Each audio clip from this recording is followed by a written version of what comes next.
Semua yang diciptakan Allah adalah satu sistem, satu metabolisme, satu organisme, satu tata nilai, satu tata proses, satu tata kelola yang membuat ilaihi roji'un. Semua itu nanti akan kembali kepada Allah. Apa saja? Apa saja, materi maupun rohani. Islam itu begitu Allah menciptakan sesuatu, itu Islam yang diciptakan.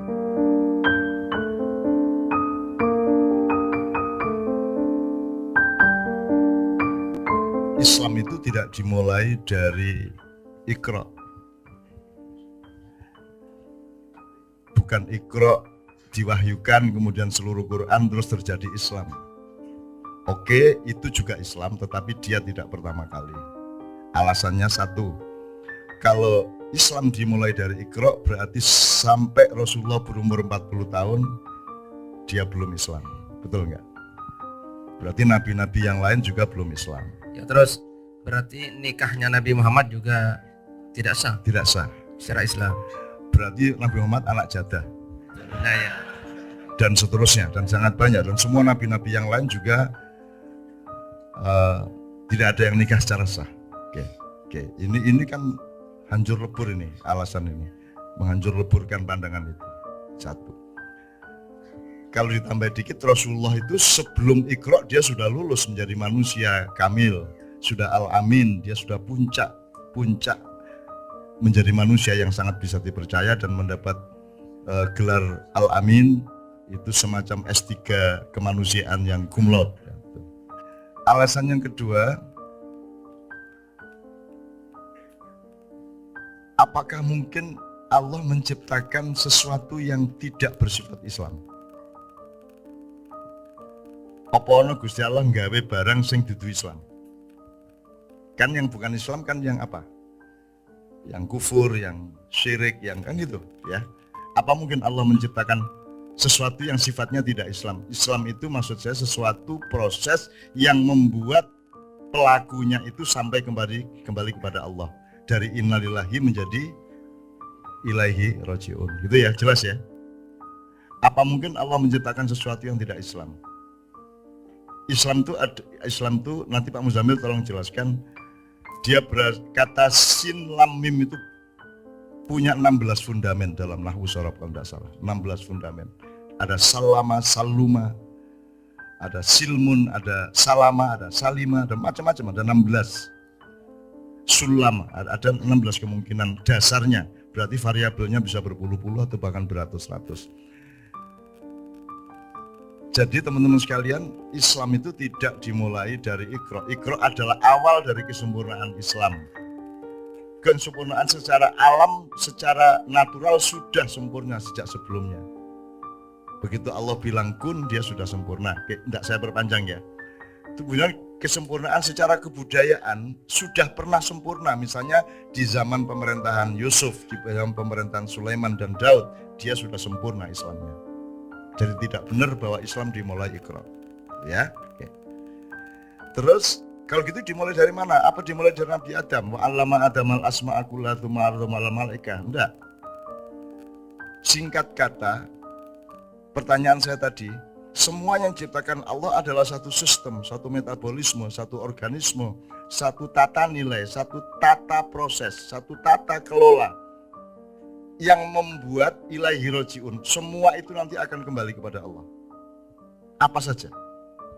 Apa saja, materi maupun rohani. Ya, pohon atau laut, darat atau pohon atau apapun saja. Jadi teman-teman sekalian, kalau saya, Islam itu begitu Allah menciptakan sesuatu, itu Islam yang diciptakan. Karena Anda tahu tuh, kalau alam kan 100% taat kepada Tuhan. Berputarnya bumi mengelilingi matahari, bulan mengelilingi bumi, dan semua sistem rotasi galaksi dan alam semesta ini semua bersifat menyelamatkan supaya pada akhirnya kembali bertauhid kepada Allah. Kan begitu. Jadi Islam dimulai dari apa kalau gitu? Kata pertama sehingga Islam dimulai itu apa? Kun. Nah Pak Muzamil tolong dalam nafus sorob. Selama ini terjemahnya kan Pak, Innama amruhu idza arada syai'an ayyaqula lahu kun fayakun. Terjemahnya jadilah. Jadi, maka jadilah. Bener nggak ini? Jadilah itu berarti past tense, past present tense atau past continuous tense atau what? Kunnya amar. Kunnya amar. Yakun. Iya, yakun itu berarti apa? Tense apa dia? Continuous tense. Present continuous Present continuous tense. Saya ini hanya ingin menunjukkan bahwa Muzamil juga bisa bahasa Inggris. Oh, I can speak English. Oke, ya nanti tolong dijelaskan. Jadi teman sekalian, bukan menurut saya, kalau rasa bahasa Indonesia saya bukan jadi maka jadilah. Kalau jadilah wis jadi toh. Tak liwet mateng kan gitu. Ya dah. Ya toh? Tak ulek pedes kan begitu. Jadi bukan jadilah. Jadi maka berlangsunglah. Jadi berlangsunglah Islam.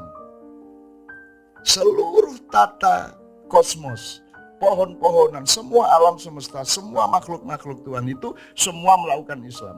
Jadi Islam itu bukan benda. Islam itu adalah perilaku. Islam itu program. Islam itu aplikasi. Gitu loh. Kalau alam ini sudah pasti beres selamat di depan Allah. Nah, manusia diberi jarak oleh Allah untuk berinisiatif proaktif menyelamatkan dirinya di depan Allah. Islam adalah Anda selamat di depan Tuhan, kan begitu. Makanya negara bukan baldatun thayyibatun tok, tapi harus warobun ghafur. Kalau baldatun thayyibun gemah ripallah jinawi tidak cukup, harus diampuni oleh Allah semua prosesnya. Maka disebut warobun ghafur. Kalau alam sudah jelas selamat di depan Allah. Jadi tidak ada kok wit jati mlebu neraka ora ono. Ono asu mlebu neraka ora ono. Ya ta? Kejaba kowe. Gitu. Nek kowe ya berarti aku ya kan gitu. Jadi maksud saya teman-teman sekalian, semua yang diciptakan Allah itu namanya Islam. Islam is adverb to liberate, to save. Ya, to save. Jadi everything. Kalau alam sudah jelas dia diselamatkan oleh Allah sejak awal. Nah, maka berlangsunglah Islam. Kalau Allah mengatakan aku ciptakan alam semesta dan seterusnya dalam 6 hari. Kamu pikir 6 hari itu dulu gitu? Biar terus baru itu hari ke-7, ke-8, saiki hari kesekian triliun gitu. Nek prasaku rasa iki masih dalam rangka 6 hari tadi. Bisa jadi sekarang ini hari ke-6-nya Allah. Bisa jadi hari ke-5, muka-muka sih hari kedua. Jadi sesuai. Gitu. Sesuai. Gitu. Jadi seduwa gitu. Bahwa ini zaman akhir, ya akhir itu kan relatif ya. Ukurannya berapa, skalanya berapa kan relatif. Karena pengetahuan kita mengenai waktu dan mengenai waktunya Allah juga sangat relatif. Jadi teman-teman sekalian, ini saya ingatkan supaya kita, yuk penting penting Quran hadis penting, tetapi jangan terus disimpulkan bahwa Islam itu ada setelah ada Quran dan hadis. Berarti Rasulullah tidak termasuk, kan gitu. Nabi-nabi yang lain juga tidak termasuk. Jadi yakun itu artinya berlangsung. Jadi maka berlangsunglah, maka menjadilah, bukan jadilah tapi menjadilah, berproses untuk menjadi terus menerus. Nah sekarang tinggal Anda bilang kepada dirimu kun, maka engkau melangsungkan Islam. Kun, Anda melangsungkan Islam. Bukan wis dadi, sedang diproses untuk selalu menjadi. Nah banyak terjemahan-terjemahan yang tanpa nuansa, misalnya Allahu Akbar bukan Allah Maha Besar, Allah yang Maha lebih besar. Karena kata Akbar itu tidak untuk Allahnya sendiri, tetapi untuk perasaan kita, bahwa kita harus selalu menemukan, kita akan selalu menemukan bahwa Allah itu lebih besar lagi, lebih dasar lagi, wah jos tenan, wah edian tenan gitu. Itu Akbar, jadi bukan kabir tapi akbar. Jadi tiap hari kita menemukan betapa lebih besarnya Allah kan gitu. Itulah sebabnya maka sekarang banyak takbir. 4 bis bareng takbir. Takbir. Tak hitung ping 32. Ya Allah nganti kesel. Ya Allah, suwe-suwe polusi gini caranya. Gitu loh. Karena takbir tidak pakai fundamen. Takbir dengan niat untuk bermusuhan. Kan gitu. Kita takbir untuk menemukan betapa indahnya Allah menciptakan alam ini. Ya Allah, takbir. Minimum lihat arek-arek liwat, arek itu liwat. Set. Takbir! Allahu Akbar! Allah. Terus semua yang di toko-toko pada keluar, ditakbirin.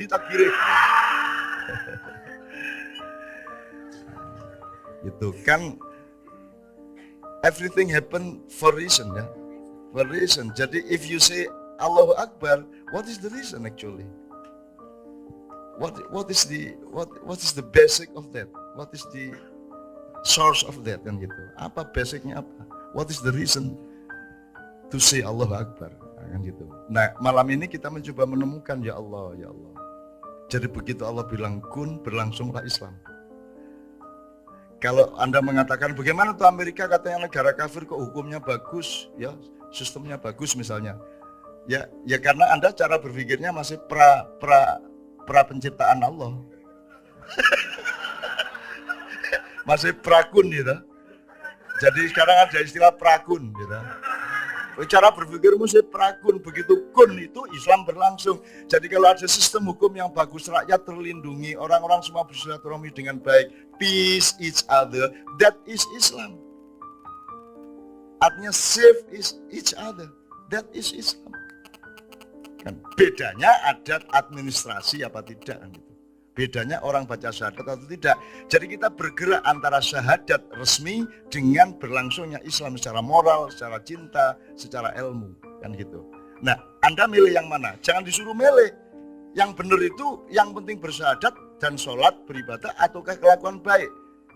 Ya jangan milih, itu bukan dua yang dipilih, itu kedua-duanya sesuatu yang tidak bisa dipisahkan. Tidak mungkin Anda sholat tapi berkelakuan buruk. Berarti bohong sholatmu, kan begitu. Tidak mungkin kamu berkelakuan baik tapi kamu tidak sholat, berarti belum sempurna logika sholat, sempurna logika kelakuanmu, kan begitu.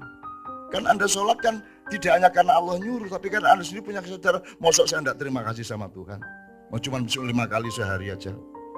Anda kan boleh aku tambahi sholat itu. Ya Allah, kalau engkau membolehkan aku sholat subuh 25 rakaat, tapi karena engkau haramkan ya sudah 2 aja enggak apa-apa.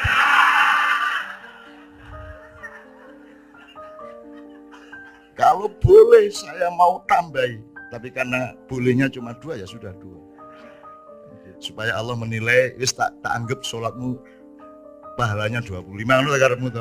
Jadi mengakal-akalan nang Gusti Allah.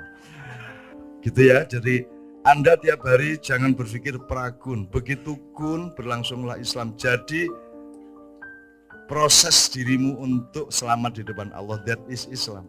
Demikianlah pohon melakukan, demikianlah binatang melakukan, demikianlah gravitasi melakukan, demikianlah listrik melakukan. Kalau dia tidak taat kepada Tuhan, dia tidak menyala dan dia meletus. Kan begitu.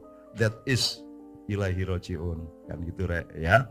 Jadi sekali lagi, benar bahwa Iqra itu sangat penting, benar Quran itu utama, tetapi jangan lantas terus lebay seolah-olah Islam belum ada sebelum Iqra gitu loh. Karena ada kecenderungan kesempitan Bu En di Indonesia ini, kalau orang sudah seneng satu hal, itu lainnya salah semua. Jadi pokoknya kalau sudah seneng kepada merah, itu selalu dengan menjelekkan hijau, menjelekkan kuning, menjelekkan yang lain gitu. Kalau udah seneng hijau, lainnya jelek semua kan gitu. Untuk misalnya nih, ini saya sudah omongkan di KC ini. Apa sih bakat itu? Jeng. Bakat itu tidak dikasih. Bakat itu diraih. Jeng. Bakat itu omong kosong. Gitu? Jeng. Sebenarnya bakat adalah bahwa kita tidak pernah menyerah. Benar? Loh, nek tidak pernah menyerah itu jenenge tekad. Duduk bakat. Jadi untuk meneguhkan tekad dia harus menghancurkan bakat. Betul enggak? Loh enggak usah, Mbok. Bakat itu dipahami, bakat itu adalah kecenderungan alamiah setiap orang. Ada yang bisa main ini, Mbok Modaro kursus ini enggak akan bisa. Hidup 5 kali saya tidak akan bisa main ini. Itu karena bakat. Meskipun latihan, saya sudah pernah latihan biola, latihan itu enggak bisa. Enggak punya bakat sedikit pun saya. Gitu loh. Bakat itu betul-betul ada. Maka seseorang punya kecenderungan, ada yang di fisika, ada kecenderungannya di kedokteran, ada kecenderungannya di tempat-tempat lain. Ada memang. Jadi Allah memberi fadilah kepada setiap orang berbeda-beda satu sama lain, itu namanya bakat. Kalau tidak pernah menyerah itu jenenge tekad. Kalau mau bertekad aja, enggak usah jelek-jelekin bakat gitu loh. Jadi bakat yang sebenarnya adalah bahwa kita tidak pernah menyerah. Lu niku tekad, Mas.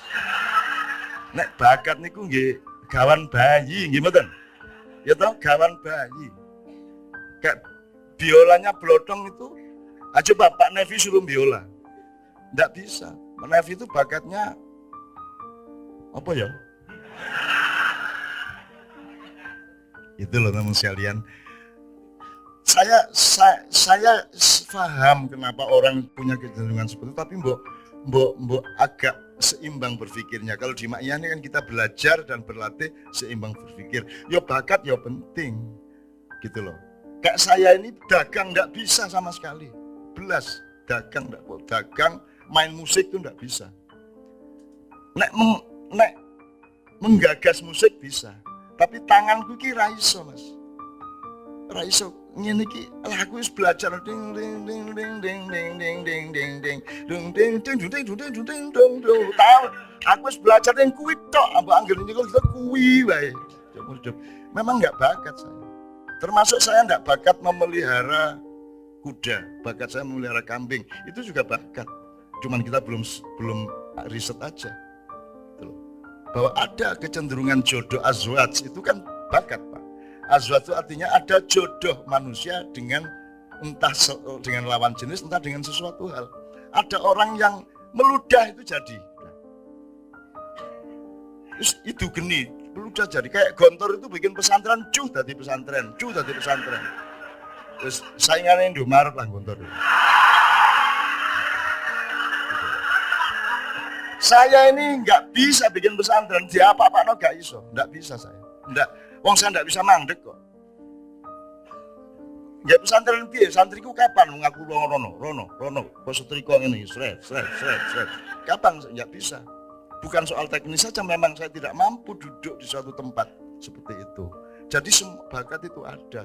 Jadi teman sekalian, kalau Anda Islam, misalnya ini, wes, nyun sewu ya, ini ada penistaan terhadap surat Al-Maidah. Gitu ya.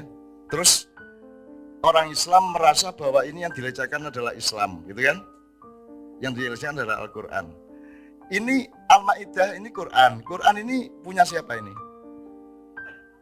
Punya Allah. Terus yang menistakan ini punya Tuhan enggak? Tuhannya sama enggak? Oh, jadi dia menistakan Tuhannya sendiri? Iya ceritanya. Lu kan Tuhannya kan sama toh? Yang bikin surat Al-Maidah sama, yang mengajak surat Al-Maidah Tuhannya sama. Jadi yang dilecehkan ini umat Islam apa Tuhan? Oh, jadi yang menistakan ini menistakan Tuhannya sendiri, gitu. Kalau gitu siapa yang paling dinistakan? Orang Islam, apa agama Islam apa Tuhan? Tuhan. Ya kalau gitu urusannya dia sama Tuhan loh kalau gitu. Nomor satu loh. Betul enggak? Ini saya tidak mengatakan soal hukum, soal politik, ini cuma cara berpikir teman sekalian. Gitu loh. Apalagi kalau diperlebar, penistaan Quran itu sama dengan penistaan Pancasila apa tidak? Relevan enggak? Kalau kamu mengejek Quran berarti kamu mengejek Pancasila. Gitu? Kalau kamu mengejek Pancasila, kamu mengejek bangsa Indonesia enggak? Nah iya. Kenapa sesama bangsa Indonesia kita bertengkar, yang satu mengejek, yang satu diejek, padahal yang diejek bareng-bareng, yaitu bangsa Indonesia. Lapura cedok loh gini Indonesia ini. Gitu loh. Oke, enggak ada masalah dengan semua itu. Artinya kita dengan sabar, arif, dan terus sampai hari ini saya masih Muhammad Gandhi loh. Masih Mahatma Gandhi maksud saya. Artinya saya masih berdiri di tengah, saya masih bersikap searif-arifnya, selembut-lembutnya kepada semua pihak. Sampai hari ini saya masih seperti itu. Tapi jangan diseret-seret untuk bersikap yang berbeda. Karena engkau beri alasan yang sah untuk bersikap berbeda. Jadi kalau ada orang menghina benar, pada suatu hari saya akan membela yang benar-benar dihina ini. Jadi kalau ada yang menghina dan dihina, pasti saya membela yang dihina. Kalau ada yang dihancurkan, saya akan membela yang dihancurkan. Kalau ada yang lemah, saya pasti ada di yang lemah itu. Dan sekarang saya masih di tengah-tengah. Saya belum miring ke yang kuat maupun yang lemah. Tapi kalau nanti lebih teraniaya lagi yang lemah ini, saya pasti akan tunjukkan bahwa saya di situ. Ayo wis, kita lakukan perang di malam hari.